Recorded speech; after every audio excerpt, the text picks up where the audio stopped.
Mesdames et messieurs, vous venez de suivre l'échange entre les deux chefs d'État ici. Du lancement des programmes des systèmes de passation des marchés. Mesdames et messieurs, bonjour et bienvenue dans ce nouveau numéro d'actualité sur Top 243 News. Nous sommes en direct du Sénat de la République démocratique du Congo.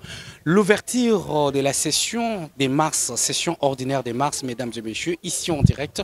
Nous allons attendre d'abord voir le bureau qui va s'installer, d'autant plus que Top 243 News avait eu le temps de vous publier les communiqués et la dernière réunion prise ce vendredi 14 mars 2025, ici en direct au siège des institutions parlementaires et au niveau du bureau de la Chambre haute du Parlement, mesdames et messieurs. Nous allons vous laisser d'abord comprendre l'entrée du président Jean-Michel Sama Lukonde Kyenge, mais également son discours sur cette rentrée qui se présente sous un autre angle, notamment, mesdames et messieurs, la guerre d'agression dans la partie orientale et dans la partie est de la République démocratique du Congo, à savoir la province du Sud Kivu, la province du Nord Kivu, mesdames et messieurs, mais également la question autour de l'éducation dans cette session pour l'examen d'État session 2025.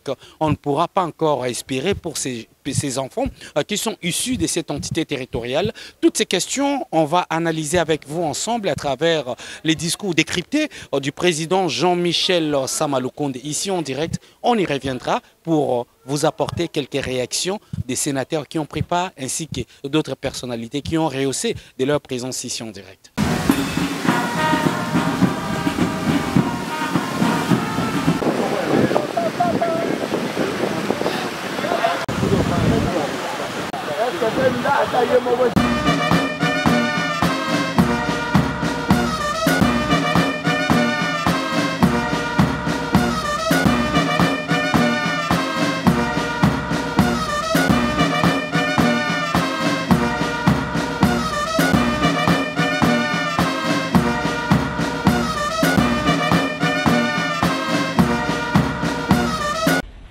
La session ordinaire de mars s'ouvre ce jour en application des dispositions des articles 115, alinéa 1er, point 1 de la Constitution et 83, alinéa 1er, point 1 du règlement intérieur du Sénat.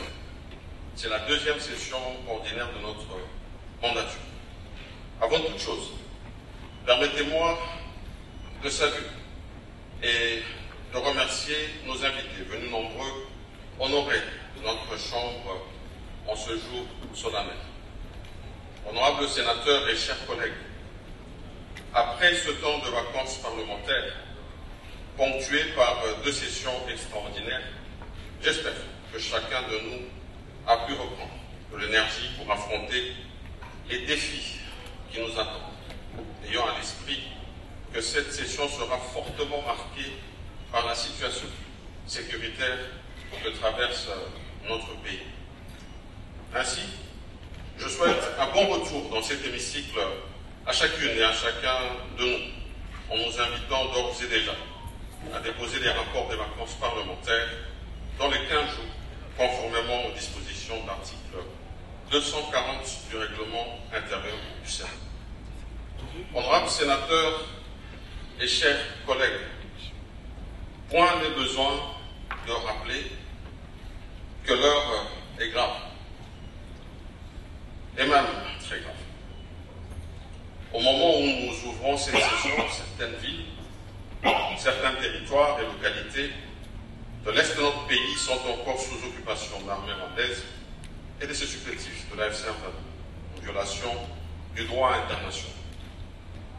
Et pendant ce temps, des faits constitutifs de crimes de guerre et crimes contre l'humanité sont constamment commis, à savoir les viols, les pillages, les tueries, assassinats, l'enrôlement forcé des jeunes et des enfants mineurs, les déplacements massifs de population, pour ne citer que cela.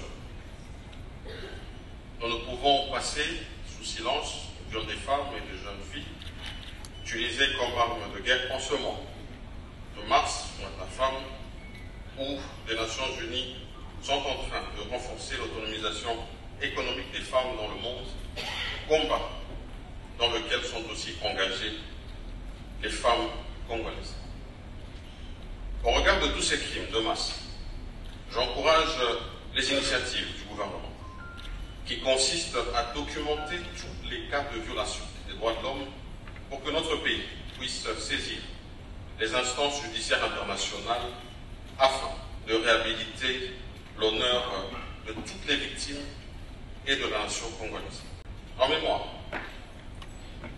des membres des forces de défense et de sécurité, tant nationales que celles des pays amis, en l'occurrence l'Afrique du Sud et le Malawi, ainsi que les vaillants Wazalines de tomber sur le champ de bataille, armes à la main, les forces de maintien de la paix et toutes les victimes civiles tuées par la barbarie rwandaise, je vous prie de bien vouloir vous lever pour observer une minute de silence.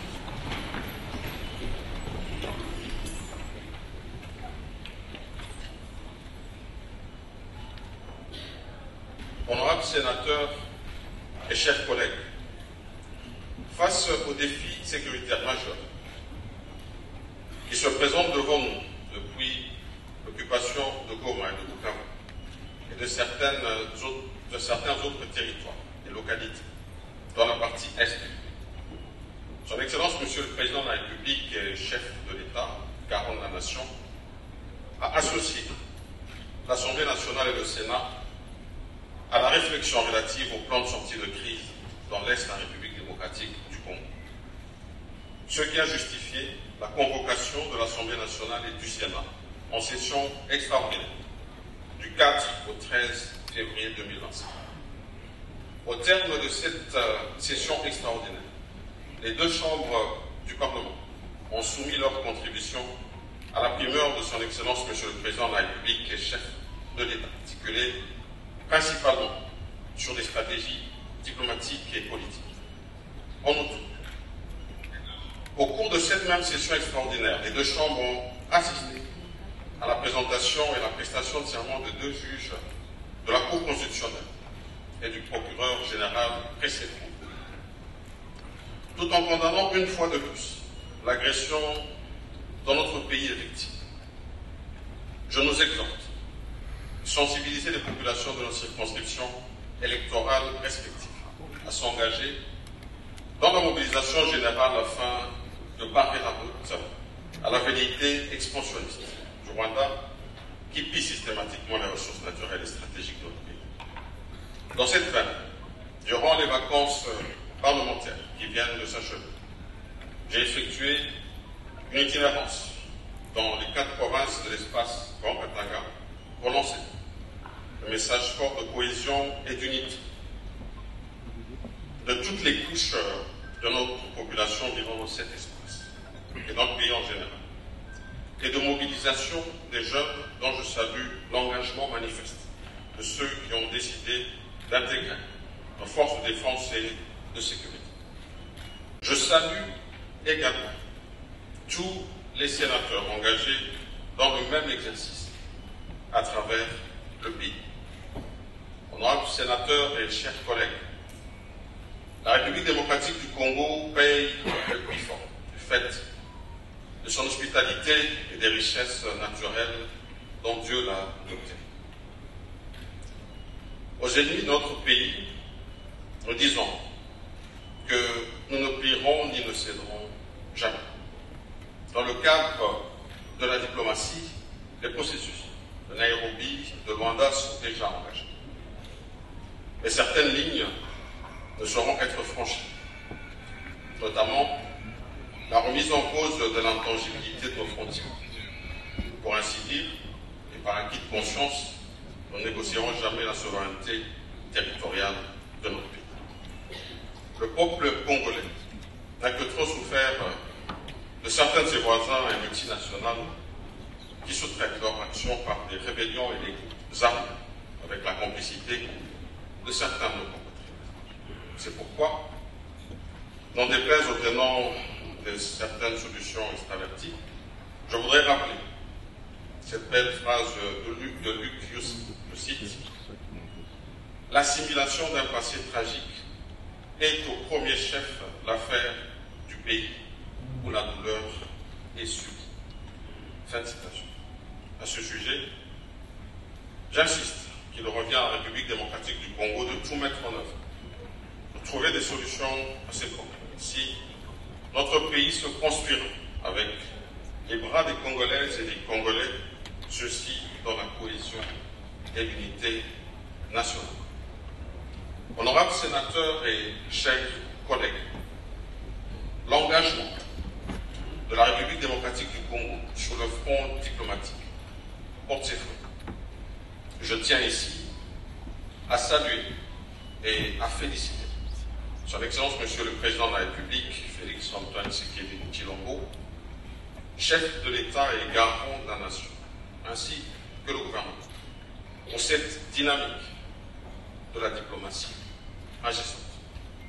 Désormais, aux Nations Unies, tout comme dans les différentes assises internationales, continentales, régionales et sous-régionales, la voix de notre pays se fait entendre et l'implication du Rwanda dans la guerre qui nous est imposée ne fait plus l'ombre d'aucun doute.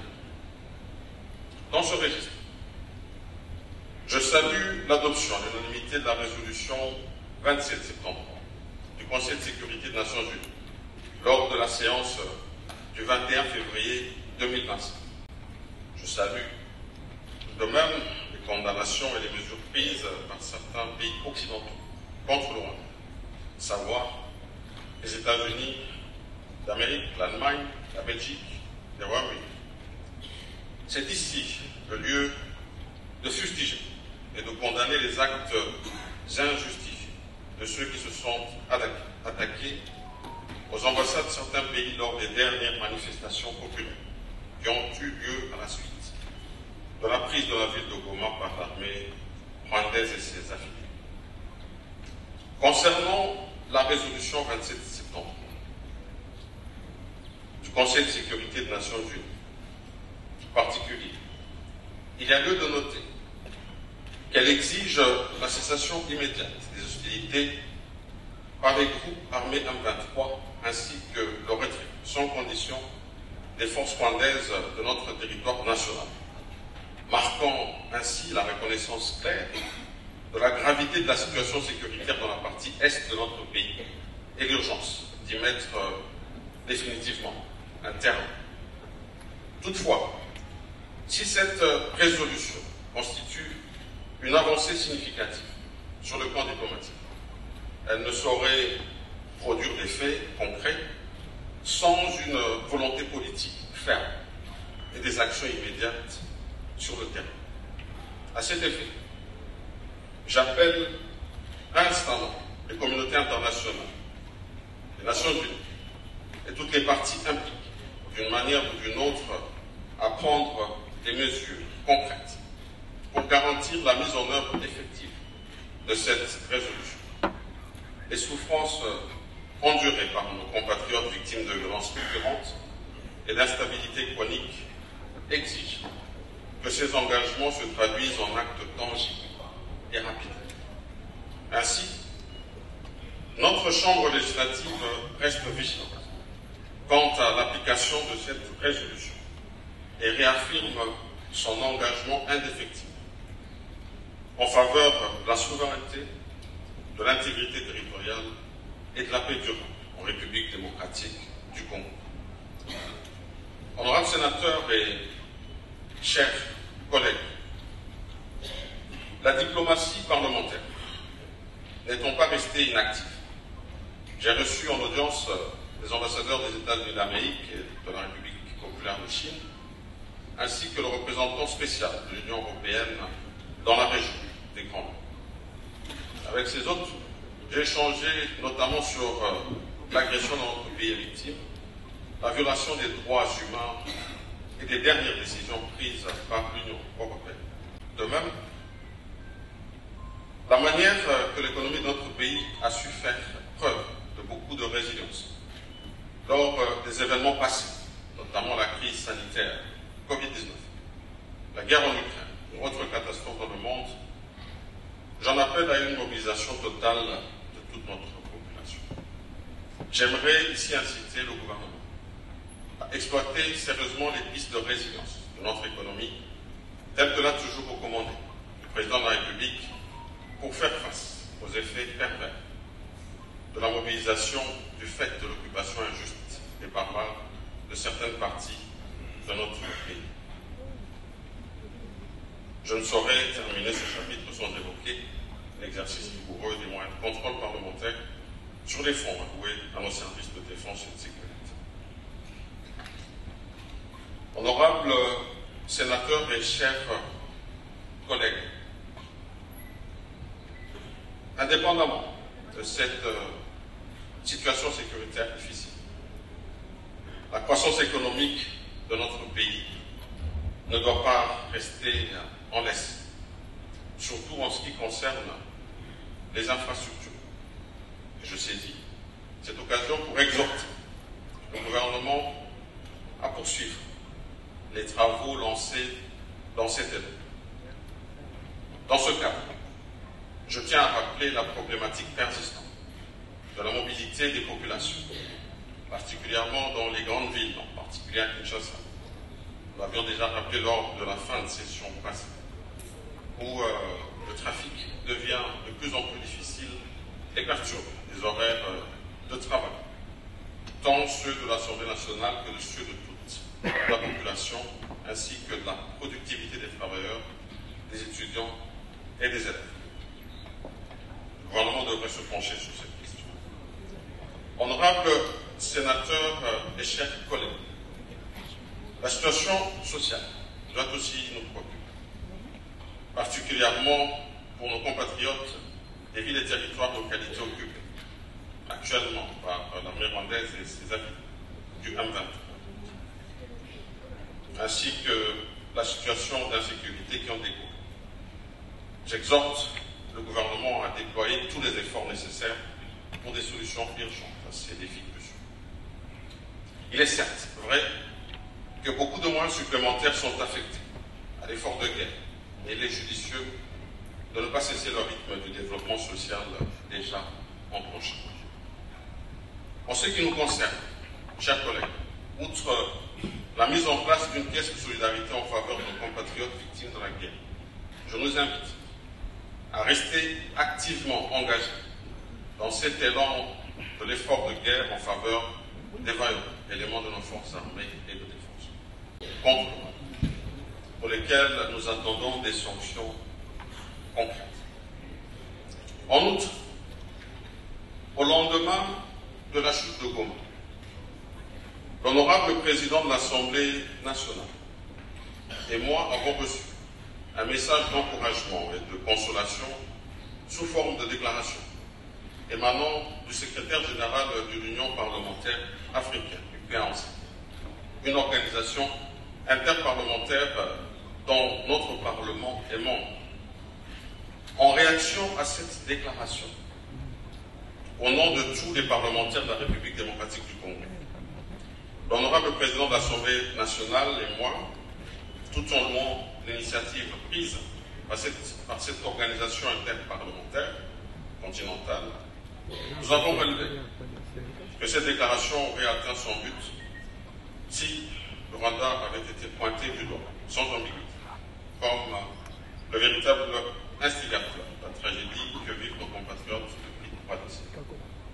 Plus que jamais, nous avons poursuivi et suivi notre action, invité toute l'Afrique qui doit être solidaire avec le peuple congolais qui souffre des affres de la guerre du fait de toute cette insécurité à l'est de la République démocratique du Congo par le voisin le Rwanda, également membre de l'UPA.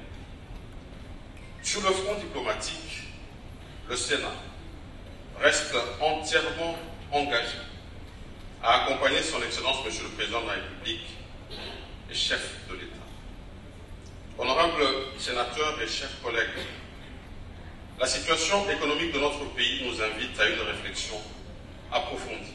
En effet, après l'adoption et la promulgation du budget 2025, nous voici entraînés dans les méandres des conséquences de la guerre d'agression. Les assignations des recettes, telles qu'attendues, risquent de ne pas être réalisées à la hauteur des indicateurs et de l'ambition du pays.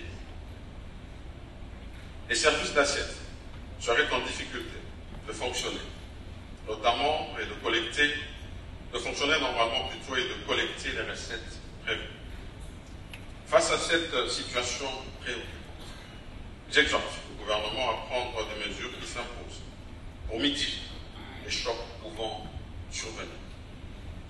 La réduction du train de vie des institutions, telle que préconisée par son Excellence, Monsieur le Président de la République et chef de l'État, doit être considérée comme l'une des mesures phares de l'effort que nous apportons à la guerre. Je tiens ici à saluer la solidarité des cadres et agents de l'administration du Sénat qui sont également engagés dans le même élan. Je ne saurais clore mon propos sans rappeler la résistance et la résilience que doivent caractériser le peuple congolais dans son ensemble, tel que noblement prôné par son Excellence Monsieur le Président de la République et chef de l'État. Soyons déterminés et alignons-nous derrière le commandant suprême de nos forces armées. À nos forces de défense et de sécurité, je tiens à les assurer qu'ils peuvent compter sur l'accompagnement du peuple congolais que nous représentons. Leur bravoure et leur détermination constituent, au-delà de l'appel de la mobilisation et de l'intégration des gens dans l'armée, un motif réel d'encouragement. À vous, nos compatriotes qui vivez dans les villes, territoires, localités sous occupation, sachez que nos cœurs saignent face aux affres, qui vous font subir nos agressions. La solidarité nationale est lancée pour vous venir en aide, car le patriotisme continuera à couler dans les veines de tous les Congolais, partout où ils se trouvent. Ensemble, unis comme un seul homme, relevant le défi que les ennemis de la République nous lancent. Le Congo restera un et indivisible, quoi qu'il en soit, quoi qu'il en coûte. Notre serment demeure ne jamais trahir le Congo. Que Dieu bénisse la République démocratique du Congo et son peuple. Je vous remercie.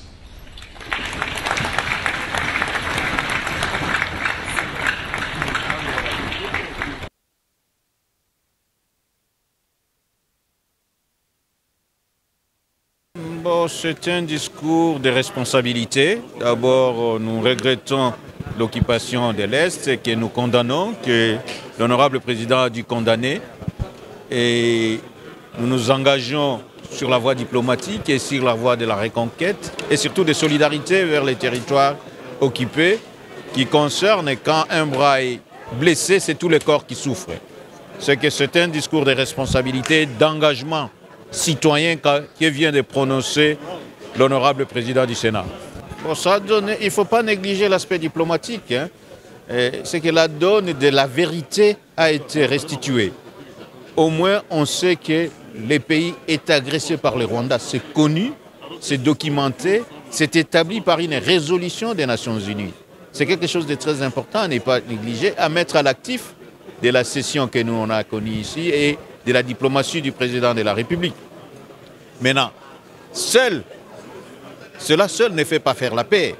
La paix va au-delà de l'attente de la cessation des hostilités. On a demandé qu'il y ait ce seul fait. On attend la mise en place ou la mise en application de la résolution des Nations Unies qui n'a pas été faite. Et on travaille, le gouvernement travaille là-dessus. Et la démocratie parlementaire continue aussi à travailler là-dessus. Et nous espérons que ces efforts vont finir par porter les fruits. Dramatique.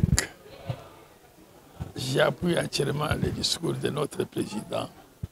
Nous devons être unis comme un seul homme pour chasser l'ennemi. La souveraineté n'est pas changeable. J'appuie le président de la République. Tout ce que le gouvernement fait, suivons le discours de notre leader, le président de la République. Vous avez convoqué une session extraordinaire dont les recommandations ont été soumises au président. Qu'attendez-vous du résultat de cette session extraordinaire sur la situation de l'Est? Mais ça a déjà produit quelques effets. Oui. Non, ça a été très positif. Et ça serait positif. Merci, honorable Jonas. C'est moi qui vous remercie. Bon, tout ce que nous pouvons aujourd'hui dire, c'est que le Sénat et l'Assemblée nationale sont revenus. Il y a eu la rentrée parlementaire et c'est surtout sur le fond de cette agression que subit notre pays du côté de l'Est. Et c'est surtout les femmes qui sont victimes de ces atrocités par les viols, les décès, les tueries de leurs membres de famille ou d'elles-mêmes. Donc elle est victime à plusieurs titres. Et en tant que femme et sénatrice, nous ne pouvons que nous joindre à toutes les femmes de l'Est pour pouvoir le soutenir, être avec elles et prendre toutes les dispositions pour que cette guerre puisse être totalement éradiquée. Le message, c'est que tout le monde, que ce soit les femmes, les hommes, les jeunes, nous devons tous nous ranger derrière le président de la République pour soutenir notre pays qui aujourd'hui subit ces agressions compte tenu de son hospitalité qui a servi nos voisins mais qui aujourd'hui nous sont à terre de nous poignarder dans le dos. Pour vous informer de l'essentiel de l'actualité en République démocratique du Congo, il vous suffit de vous abonner sur Top 243 News TV, également nous lire sur www.top243news.com. Au nom de toute la rédaction, nous vous remercions.